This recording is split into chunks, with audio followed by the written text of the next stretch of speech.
साथियों, महाराष्ट्र राज्य में 6 माह भी नहीं हुए हैं विधानसभा चुनाव हुए हुए। विधानसभा चुनाव हुए थे 2024 में। सरकार बन के उभरी महायुति की। शिवसेना ने, जो शिवसेना शिंदे साहब की है, उन्होंने अपनी तैयारी शुरू कर दी है मिशन 2029। जी हाँ साथियों, अभी से जो युवा सेना है शिवसेना की, वे तैयारियों में लग गए हैं। इस बार टारगेट है सबसे पूर्वोत्तर जो जिले हैं साथियों, हमारे महाराष्ट्र राज्य के गोंदिया से। जहां आप मुझे देख रहे हैं, यह चांद सूरज गांव है साथियों। यूँ कहे कि महाराष्ट्र राज्य की जहां पर जिस धरा पर सबसे पहले सूर्य की किरणें पड़ती है, ये वही गांव है साथियों। यहीं से महाराष्ट्र राज्य की शुरुआत होती है। और शिवसेना की, जो शिंदे साहब की शिवसेना है, उनके द्वारा, उनके युवा सेना के द्वारा शुरुआत कर दी गई है मिशन 2029 की। इस प्रकार से यहाँ पर कार्यकर्ताओं से मेड़ावा लिया जा रहा है। एक फलक का अनावरण किया गया है, जैसा आप यूजुअल में देख सकते हैं साथियों। मैं गौरव कुमार और आप देख रहे हैं जीएन हिंदी। इसी विषय में साथियों, जो युवा सेना प्रमुख है साथियों गोंदिया जिले के, वो हमारे साथ में है। साहब, क्या उद्देश्य है इस बार शिवसेना का?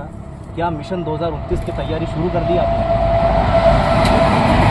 देखा जाए तो मिशन 2029 की तैयारी शिवसेना हमेशा देखा जाए तो काम करने की मूड में रहने वाली पार्टी है, जिसमें युवा सेना का एक बहुत महत्वपूर्ण योगदान रहता है।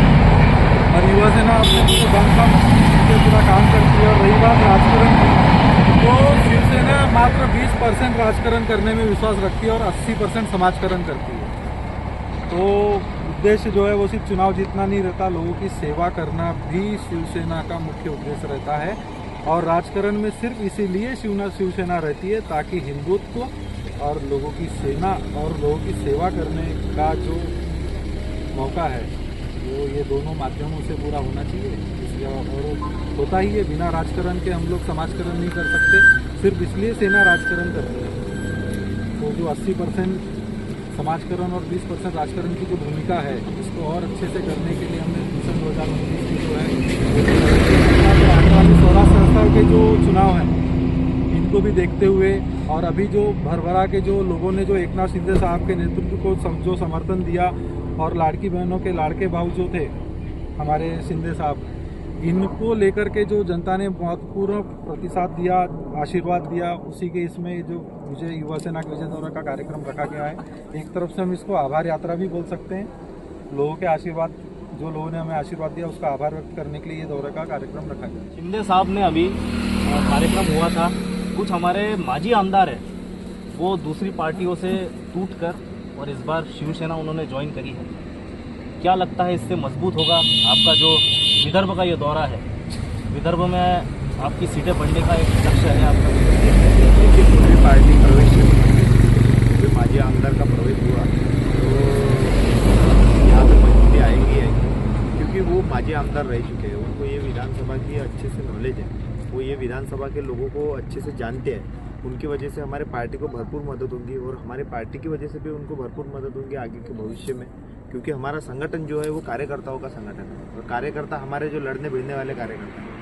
हमारे कार्यकर्ता भले ही 10 रहे, पर बाकी पार्टियों के 100 कार्यकर्ताओं पे कभी भी भारी रहते हैं, क्योंकि वो जीत से और वो ताकत से शिवसेना के कार्यकर्ता जो भिड़ते हैं, जब मैदान में उतरते हैं तो मैदान जीत ही लेते हैं। साहब, अभी एक आपके आमदार है भंडारा के, नरेंद्र बोंडेकर जी, उन्होंने कहा था कि भविष्य में तैयारी कर लीजिए शिवसेना, हम सभी सीटों से लड़ सकते हैं।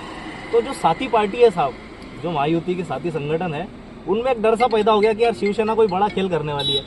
नहीं, देखिए, ये विषय में मैं बात नहीं करना चाहता हूँ। युवा सेना का पदाधिकारी हमारे मुख्य नेता शिंदे साहब हैं। शिंदे साहब ने जिस तरफ में हमारा मतलब इशारा कर दिया, उस तरफ हमारे को भागना है। शिंदे साहब ने बोल दिए पूर्व तो पूर्व, शिंदे साहब ने बोले पश्चिम को पूर्व बोल दिए तो पश्चिम हमारे लिए पूर्व बोल दिए। इसलिए हम उसके ऊपर में चर्चा नहीं कर सकते। बाकी हम ये बताते कि सबका एक रहता है कि भले ही विधानसभा ना लड़े, पर वो जगह पे हमारे को बाकी इलेक्शन तो लड़ना है। ग्राम पंचायत है, जिला परिषद है, पंचायत समिति है, नगर परिषद, नगर पालिका, अपना बाजार समिति, ये सब निवडणूक रहती है। तो इसलिए हम वो विधानसभा को टारगेट नहीं कर रहे, उस विधानसभा के बाकी इलेक्शन को टारगेट कर रहे कि हर विधानसभा में शिवसेना के, युवा सेना के लोग प्रतिनिधि रहे।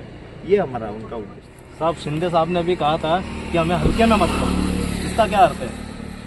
हमें हल्के में मत लो, इसका साफ साफ इशारा है ये उन लोगों के लिए जो साहब को इलेक्शन के पहले हल्के में ले रहे थे। और साहब ने जो ताकत से जो चुनावी जीत हमारी रही है महाराष्ट्र में, इससे दिखा दिया है कि शिंदे साहब को हल्का लेना किसी के लिए बस की बात नहीं है।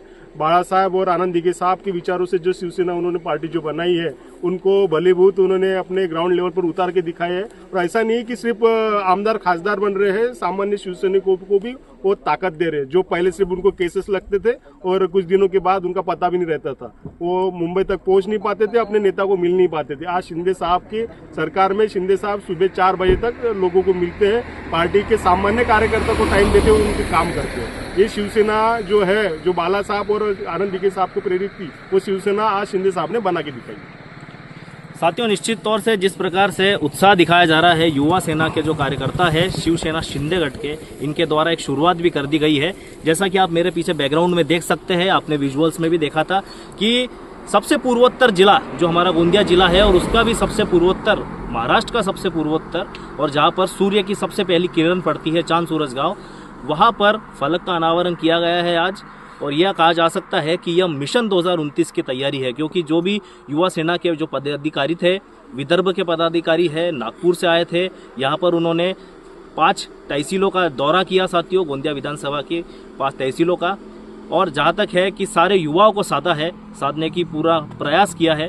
अब देखना यही होगा कि यह जो प्रयास है वो किस हद तक सफल होता है और शिवसेना विदर्भ में अपने कितने किले बना पाती है। साथियों, निरंतर इसी प्रकार की खबरें देखने के लिए आप बने रहिए GN हिंदी के साथ में। मैं गौरव कुमार, सालेगासा, गोंदिया।